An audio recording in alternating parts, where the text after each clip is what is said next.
Hello and thank you for stopping by Sheila Lives Out Loud. Click subscribe and hit notifications to catch up on all our episodes.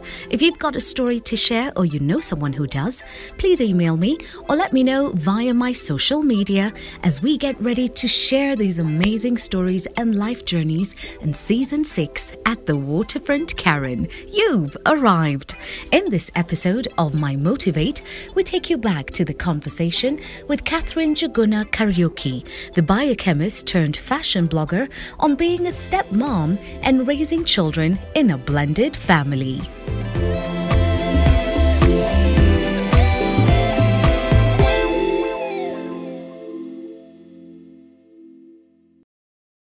If you look at the life that we're all living now, the concept of blended families is everywhere.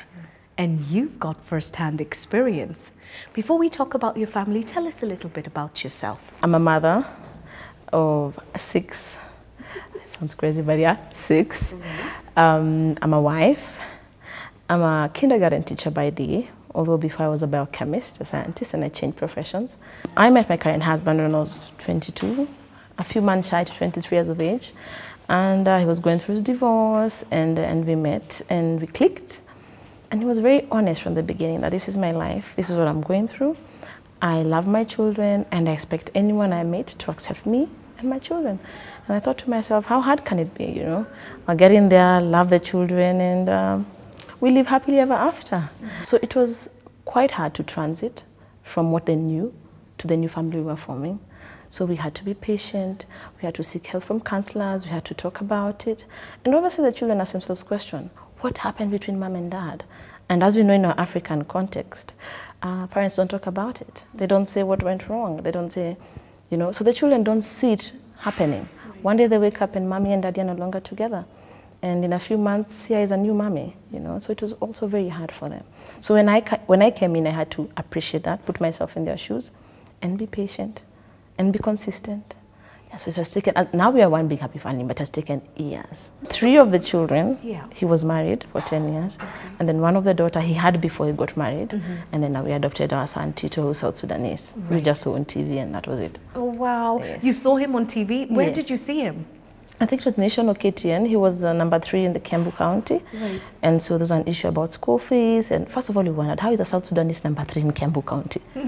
Yeah, what are the probabilities? So then we went to the school the next day. I remember it was the Regenesis. We found about, we went and learned his story. We sponsored him to Alliance. Eventually he came to live with us, and now he has a full scholarship and is in Harvard. Blended families, there are different types. There's the one where you're fully blended, meaning that I was married before and he was married before and we all had kids and then we come in from another family. But in my case, he was the only one who was married, so we only had his ex, yeah? So when I came to the picture, I had to remind myself that I'm not coming here to replace the mother of his children or replace his wife. I'm coming in my own right. So I told the children, don't worry about it. We appreciate your mom is here. I'm not coming here to replace her. You can have a relationship with her because I feel it is healthy for them to be able to have a relationship with all of us, a relationship with their dad, with me, and their mother, so that they can be healthy children, you know. So we acknowledge she's there, we give her her rights, and the children visit her, they have a relationship with her, and we respect her because she will always be their mother. When I started my journey, I didn't know any stepmother who's done it. I didn't know any blended family that has succeeded. If you Google the success rate of blended families, is very low. The percentage is very low of success rate because the dynamics are too huge, too much. Yeah, so I feel like we need to talk more about it, have support groups, and be open. And also it helps the children to be able to accept the situations. If we as parents don't accept it, then how are the children in this picture supposed to accept it? There's enough love for all of us, like I keep on repeating. And I feel like we need to talk more about it.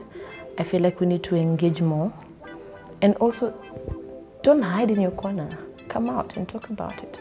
It's a noble thing to raise someone else's child. We've had a super season. Thank you to every guest who's made the time to share their journeys, and thank you for watching. If you have a story worth sharing or you know someone who does, do drop me an email or let me know via my social media. Enjoy My Motivate in the meantime, and see you in Season 6 of Sheila Lives Out Loud at the Waterfront Karen. You've arrived.